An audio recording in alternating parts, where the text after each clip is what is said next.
This story happened in 2018, when I was 25 years old and living in a small coastal town in Florida, USA. I worked the night shift at a 24/7 convenience store. The job was monotonous and the pay was just enough to get by. But I liked it because after 11 p.m., everything was usually very quiet. There were only a few truck drivers stopping by for water, cigarettes, or quick snacks before continuing their journey. I often stood behind the counter, listening to the radio while watching the clock, counting down every minute until my shift ended.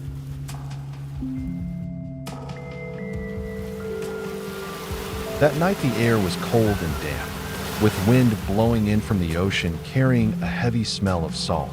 Around 11:30 p.m., an old black pickup truck with dim yellow headlights pulled up in front of the store. A man in his 40s walked in. He was tall and broad-shouldered, wearing a worn denim jacket and a baseball cap pulled low over half his face.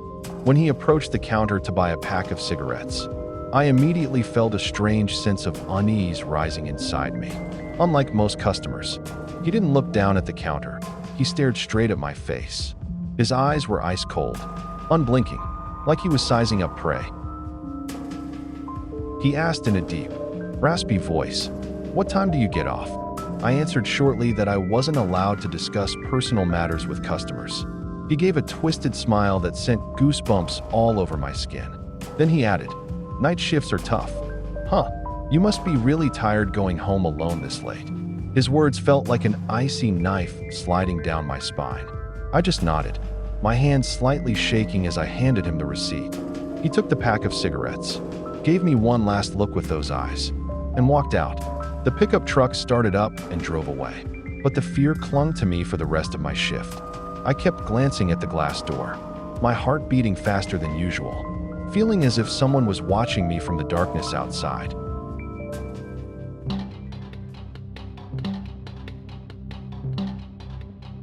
When my shift ended at 2 a.m., I locked the store, turned off the lights, and hurried to my car. The drive home took about 15 minutes, mostly along a deserted highway. I turned the radio on low, trying to stay calm, but my hands were already slick with sweat on the steering wheel. About 5 minutes after leaving the store, I glanced in the rearview mirror and saw a black pickup truck driving behind me, maintaining a steady distance. At first, I told myself it was just a coincidence, but when I turned right onto the road leading into my neighborhood, the truck turned with me. My stomach tightened, and a chill ran down my spine. I tried turning left onto a smaller street, hoping it would keep going straight. It followed me. By now the distance had shrunk to about 30 to 40 meters. I sped up slightly, my foot trembling on the gas pedal, but I didn't dare drive too fast for fear of an accident on the dark, empty road. Fear began spreading through my entire body. My heart pounded as if it would burst. My breathing became rapid, and cold sweat ran down my back. In my head, one sentence kept repeating, "It's following me. This isn't a coincidence." As I approached my neighborhood, I slowed down to turn into the garage. The truck slowed down with me, its headlights shining directly into my rearview mirror, blinding me so I couldn't see clearly. I sped into the garage as fast as I could, my hands shaking so badly I nearly hit the wall. The moment the garage door began to close, I looked through the small side window. The pickup had stopped just a few meters away. Its headlights suddenly went out. The driver sat motionless in the darkness. His face was blurry, but I knew with absolute certainty that he was staring straight at my house. In that moment, pure terror washed over me. My throat went dry, my limbs turned ice cold, and a wave of despair rose up, making me want to cry. I kept thinking, what if he gets out of the truck right now? What if he has a gun? I locked the garage door tightly, ran inside the house, double-locked the front door, and turned off all the hallway lights. My whole body was trembling. My boyfriend was home because he worked the day shift. I shook him awake, my voice breaking as I stuttered. There's someone following me home. He's parked right outside." He immediately called the police while I pressed myself against the window, peeking through the curtains. The pickup was still there. The man sat completely still, like a ghost in the night. Every second felt like torture. My mind raced with horrible images, him banging on the door, smashing the window, dragging me out of the house. About 20 minutes later, the police car lights finally appeared at the end of the street. The moment they showed up, the pickup truck suddenly roared to life and sped away into the darkness. The officers took my statement and checked the area, but found nothing. They promised to patrol the neighborhood more often for the next few days. I thought it was over, but the fear never went away. 2 days later, I saw that same black pickup truck circling the neighborhood at night again. Once it stopped 2 houses away, turned off its lights, and sat there silently for nearly half an hour. Another time, while I was driving to work, it followed me for a long stretch before turning off. Each time, my heart clenched, cold sweat broke out, and I had to fight the urge to scream in panic. After that incident, I changed completely. I never took the same route home 2 days in a row. Sometimes I would drive around several extra blocks before heading home, my hand always gripping my phone, ready to call for help. We installed security cameras in front of the house and garage. I also requested to switch to the day shift as soon as possible, even though I never saw that truck again. Every time I drive home at night, I still can't stop constantly checking the rearview mirror. My heart races and a cold chill spreads through my body. The lesson I learned from this terrifying experience is very simple, and it's the reason I'm still safe today. Never ignore the feeling that someone is watching or following you, whether it's a strange look, an unsettling smile, or a car that appears too coincidentally. Trust your gut instinct. It could save your life. I was lucky to escape that situation, but the fear still haunts me every time it gets dark.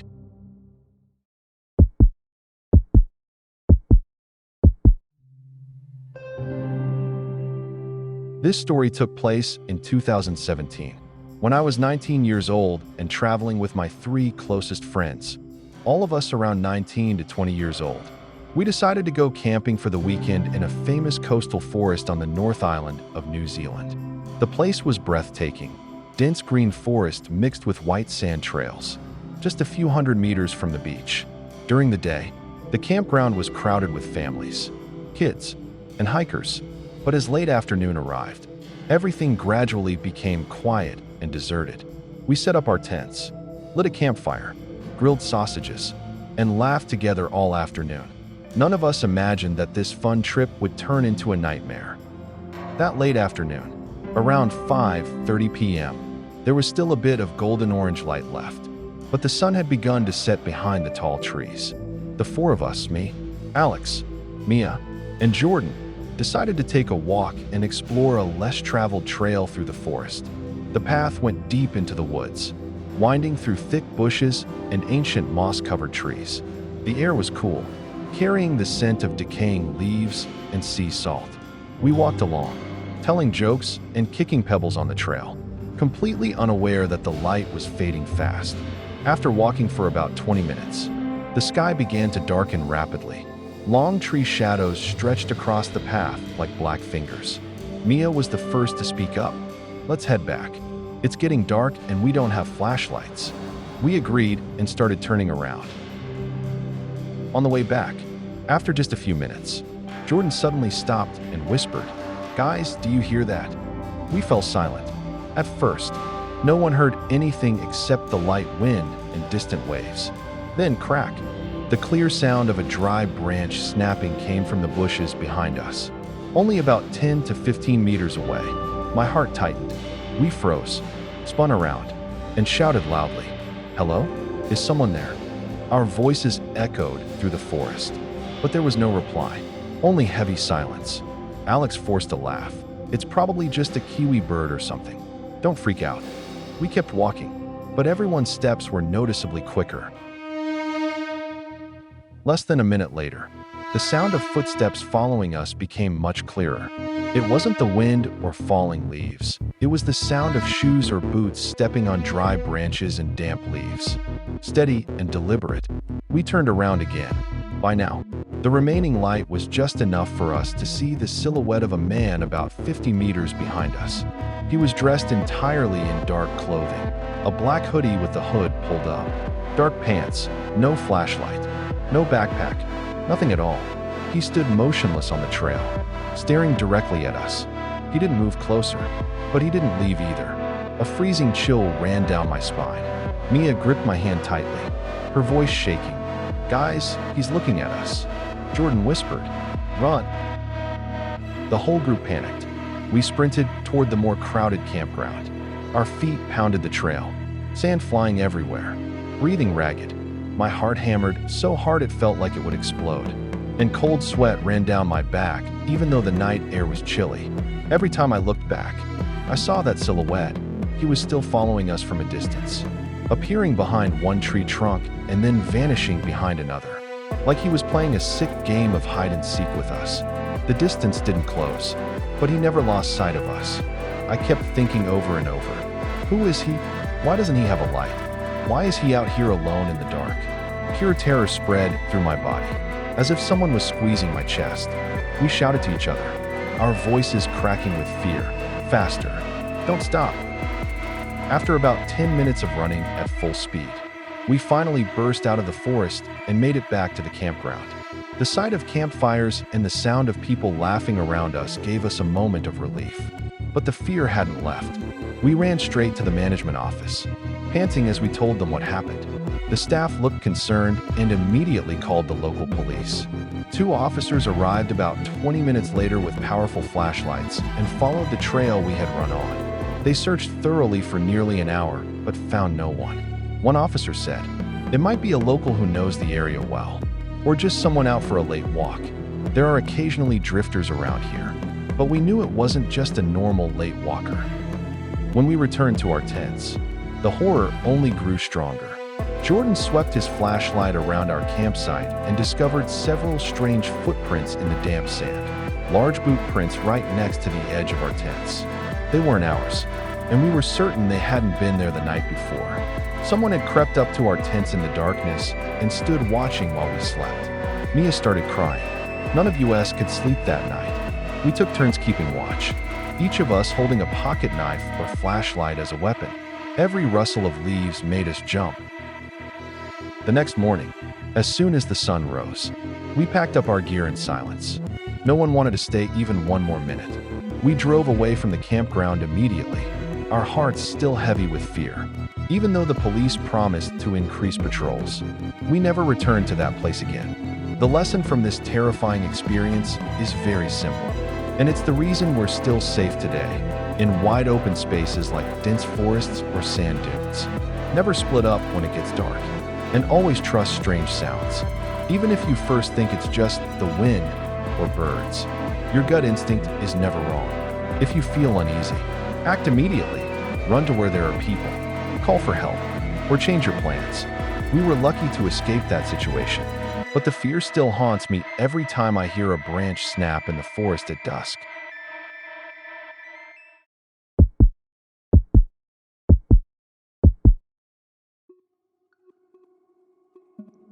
This story happened in 2019, when I was 20 years old and a second-year student at a university in the suburbs of Sydney, Australia. I loved jogging or taking walks alone in the large park near campus in the afternoon. The park was enormous, with winding stone paths that wound through wooded areas, small lakes, and lush green lawns. During the day, it was always crowded, families walking their dogs, children playing, adults having picnics, and runners jogging by. I always thought it was one of the safest places in the world. The warm sunlight, the sound of children laughing, and I could wear my headphones, listen to music, and enjoy the fresh air without any worries. That weekend the weather was perfect, bright golden sunshine and a gentle breeze carrying the fresh scent of grass. I wore a t-shirt and running shorts, put on my headphones, and walked alone along the main trail. Light pop music played in my ears as I took deep breaths, feeling completely relaxed. The park was quite busy that day. I saw several families spreading out picnic blankets, kids chasing each other, and people walking their Labrador dogs. I thought to myself, I'm so lucky to have this place right near campus. I had been walking for about 15 minutes when I noticed a middle-aged man about 200 meters behind me. He was wearing a dark gray hoodie and a baseball cap pulled low over half his face, walking in the same direction as me. At first, I didn't think much of it because the park was crowded and many people were heading the same way. I kept listening to my music and slightly picked up my pace to match the beat of the song. Then I stopped by a small stone bench to drink water from the bottle I carried. As I unscrewed the cap and took a big sip, I glanced behind me and saw that he had also stopped. About 50 meters away, he stood completely still, not drinking water, not looking at his phone, just standing there staring in my direction. My heart gave a small jolt. It's probably just a coincidence, I told myself and kept walking. I turned onto a smaller, narrower trail that had fewer people, hoping he would continue straight on the main path. But just seconds later, I heard footsteps following me. I turned my head. He had turned too. Now he was closer, about 30 meters away. I sped up, my steps quicker, and my heart started pounding harder. He sped up as well, maintaining the same distance, his eyes never leaving me. That was when I realized it clearly. He wasn't walking a dog. He wasn't listening to music, and he wasn't carrying anything. He was simply following me. There was no reason for him to be there other than following me. A freezing chill ran down my spine. Cold sweat broke out even though the sun was warm. My heart pounded so hard it felt like it would burst, and my breathing became rapid. My mind was in chaos. Am I imagining this? Or is he really following me? The park is so crowded. I try to stay calm, but fear had already spread through my entire body. I pretended to take out my phone, turned the speaker volume up loud, and said clearly, "I'm almost home. Babe, can you come pick me up? I'm at the park. Meet me at the main entrance." I spoke as if I were really talking to a boyfriend, even though I lived alone. At the same time, I spun around and looked him straight in the eyes. He stopped immediately. We stared at each other for what felt like an eternity. His face showed no expression, but his eyes were ice cold and unblinking. He didn't smile, didn't turn away. He just stood there staring at me. My throat went completely dry, and my hands and feet turned ice cold. It felt as if time had frozen. Then I turned and started running for real, no longer pretending. My feet pounded the trail, kicking up sand and dust. My headphones fell out of my ears, but I didn't bother picking them up. I ran toward the crowded area near the park exit, where several families were picnicking under large trees. I reached the area, pushed my way into the crowd, and stood close to a family with 2 kids playing ball. My heart was still racing wildly. I bent over, breathing hard, sweat pouring down my face. I looked around. He was gone. There was no sign of the gray hoodie or baseball cap anymore. He had vanished into the crowd as if he had never existed. When I got home, the fear still hadn't faded. I opened my laptop and checked the neighborhood security cameras. Our area had a shared camera system. I was stunned. He had appeared on several streets I usually walked on my way to campus in the 2 weeks prior. One clear video showed him standing 2 houses away from mine, cap pulled low over his face, staring toward my front door in the evening. Another clip showed him walking slowly along the street I often cut through when going to the park. He hadn't just followed me in the park that day, he had been following me for some time. From that day on, I never went to the park alone again. I switched to running at the university gym or going with friends. Every time I went out, I constantly looked over my shoulder, checked my rearview mirror when driving, and never wore headphones that covered both ears. That fear is still with me, even after several years. The lesson from this terrifying experience is very simple, and it's the reason I'm still safe today, even in broad daylight in a safe place like a crowded park. If someone makes you uncomfortable, even if it's just a look or a strange coincidence, trust your gut instinct. Don't try to convince yourself that it's probably just my imagination. Act immediately. Move to where there are more people. Pretend to make a phone call or seek help. Your intuition is never wrong. It could save your life. I was lucky to escape that situation, but that fear still haunts me every time I walk alone in public places.